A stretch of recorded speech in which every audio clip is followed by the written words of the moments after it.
Japan में 90,000 करोड़ रुपए, Singapore में 60,000 करोड़ रुपए, आखिर यूपी में क्या बड़ा होने वाला है। नमस्कार, आप देख रहे हैं DDNRST। मुख्यमंत्री योगी आदित्यनाथ ने कहा कि उत्तर प्रदेश के लिए अंतर्राष्ट्रीय स्तर पर बड़े निवेश के समझौते हुए। जापान के साथ 90,000 करोड़ रुपए और सिंगापुर में 60,000 करोड़ रुपए के MOU साइन किए गए हैं। अब सवाल ये उठता है, क्या ये निवेश उत्तर प्रदेश की तस्वीर और तकदीर बदलेगा। पेश एक रिपोर्ट। और आदरणीय प्रधानमंत्री जी के मार्गदर्शन में,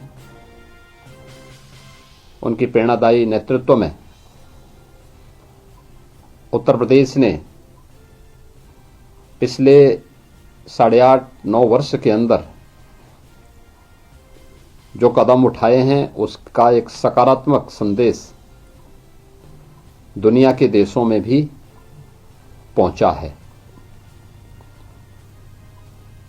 इन 4 दिनों की यात्रा में हम लोगों ने तमाम महानुभावों के साथ मुलाकात की। G2G लेवल की, गवर्नमेंट टू गवर्नमेंट लेवल की बैठकें संपन्न की। G2B लेवल की कई बैठकें और B2B लेवल की भी कई बैठकें इस दौरान संपन्न हुई हैं। मेरा मानना है कि दोनों देशों में इन चारों प्रकार की सभी बैठकों को ले लिया जाए तो इन सब को लेकर के लगभग 60 से अधिक ऐसी बैठकें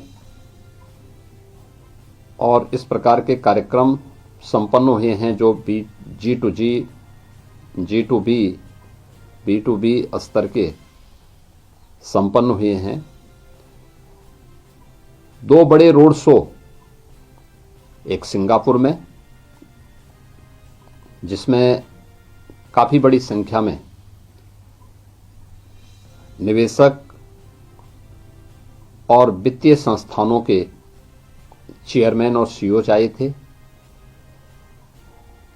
एक रोड शो हम लोगों ने कल टोक्यो में किया था और एक रोड शो आज जापान के एक प्रमुख प्रांत यामानाशी में आज संपन्न हुआ है, जिसमें भी निवेशकों की एक अच्छी खासी संख्या, दोनों जगह मिलाकर के अगर देखें तो लगभग 450 से 500 निवेशक और वित्तीय संस्थानों की चेयरमैन और CEOs इन दोनों कार्यक्रमों में आए। हम लोगों ने इस पूरी यात्रा के दौरान इस बात को देखा है, इसमें सिंगापुर में IT, global capability city, logistic, semiconductor और टूरिज्म, फिनटेक, मिडटेक, डीपटेक के मुद्दे को लेकर के काफी पॉजिटिव वार्ता हमारी इन सभी क्षेत्रों में हुई है और बहुत सारे निवेशक यहाँ पे निवेश करने के लिए, उत्तर प्रदेश के अंदर निवेश करने के लिए हमारे साथ MOU भी किए और बहुत सारे लोगों ने अपने प्रस्ताव भी दिए हैं और उनका एक बिजनेस डेलीगेशन, जिसमें JIC, तामासेक, USG, गूगल, ब्लैकस्टोन, ये सभी जो सिंगापुर से बेस्ड जो कंपनियां हैं, ये कंपनियां भी उत्तर प्रदेश के अंदर उस रूप में अपनी भागीदारी आगे बढ़ाने के लिए पूरी सतर्कता के साथ वहां पर आने को तत्पर हैं। हमारा प्रयास है कि समयबद्ध तरीके से इन सभी कार्यक्रमों को हम आगे बढ़ा सकें और इस कार्य के परिणाम को हम लोग जमीनी धरातल पर दे करके उत्तर प्रदेश का जो टारगेट है $1 ट्रिलियन की इकोनॉमी बनाने की, उस $1 ट्रिलियन की इकोनॉमी को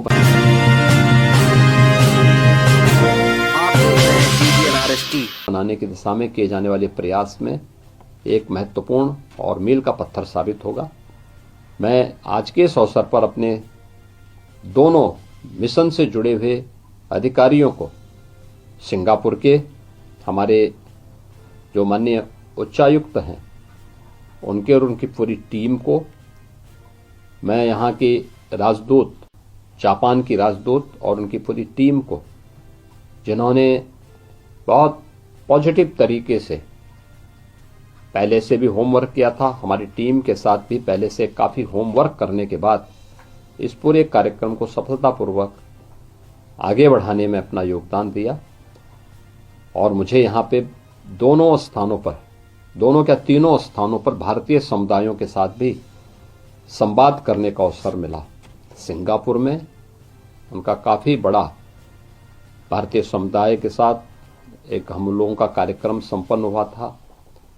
कल हम लोगों ने यहाँ पर एक बड़ा कार्यक्रम टोक्यो में भारतीय समुदाय के साथ दूतावास के अंदर ही एक बड़ा कार्यक्रम संपन्न किया था। और आज यामानासी में भी भारतीय समुदाय काफ़ी बड़ी संख्या में रहता है, तो उन लोगों के साथ भी एक बड़ा कार्यक्रम वहाँ पर आज संपन्न हुआ है। और मुझे विश्वास है कि ये जो पॉजिटिविटी भारत के प्रति और यूपी के प्रति बनी है, इसका लाभ यूपी के अंदर यूपी की टीम लेगी और यूपी के नौजवानों को वहाँ के स्केल को स्किलिंग में बदलने और राज्य स्तर पर, उनके स्थानीय स्तर पर उनको रोजगार के क्षेत्र के साथ जोड़ने में भी अपना योगदान देगी। ऑटो क्लस्टर के विकास करने के लिए यमुना अथॉरिटी में जापान के निवेशकों के लिए जापान की एक डेडिकेटेड सिटी के निर्माण के लिए भी यहाँ पर विस्तार से चर्चा हुई और इसके लिए वहाँ लैंड अलॉट करने की कार्रवाई हुई है। इसमें मुख्य रूप से हम लोगों को जो अब तक यहाँ प्रस्ताव प्राप्त हुए हैं, मुझे प्रसन्नता है कि 90,000 करोड़ रुपए के एमओयू जापान के अंदर, 1.5 लाख करोड़ के प्रस्ताव यहाँ पे जापान और यामानासी में उत्तर प्रदेश के इस डेलीगेशन को प्राप्त हुए हैं।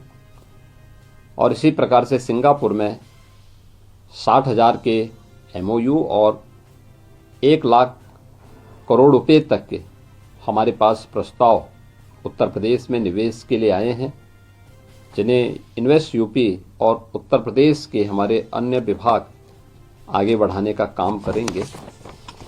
इसके साथ ही इस पूरे कार्यक्रम के दौरान हम लोगों ने ये भी देखी है कि जो एक परसेप्शन लॉ, बेहतर रोल ऑफ लॉ का परिणाम क्या होता है, इज ऑफ डूइंग बिजनेस, जिस पर पहले दिन से प्रधानमंत्री जी का फोकस रहा है, उसका परिणाम क्या होता है। टेक्नोलॉजी का उपयोग करके ट्रांसफॉर्मेशन का परिणाम क्या होता है। दुनिया ट्रस्ट करती है और वो ट्रस्ट मुझे दोनों देशों में देखने को मिला है। हमने ईज ऑफ डूइंग बिजनेस में टॉप अचीवर स्टेट के रूप में यूपी को स्थापित किया। रोल ऑफ लॉ के अनुसार उत्तर प्रदेश के अंदर बेहतर कानून व्यवस्था की स्थिति दी। आज परिणाम है दुनिया का निवेशक यूपी के अंदर आना चाहता है। स्वयं यामानासी के माननीय गवर्नर अपने साथ में अगस्त में 200 जापान के सीईओज और को लेकर के यूपी के अंदर आ रहे हैं, जो जापान के भारी भरकम निवेश की उन संभावनाओं को आगे बढ़ाने के लिए यूपी के साथ मिलकर के काम करने के इच्छुक हैं।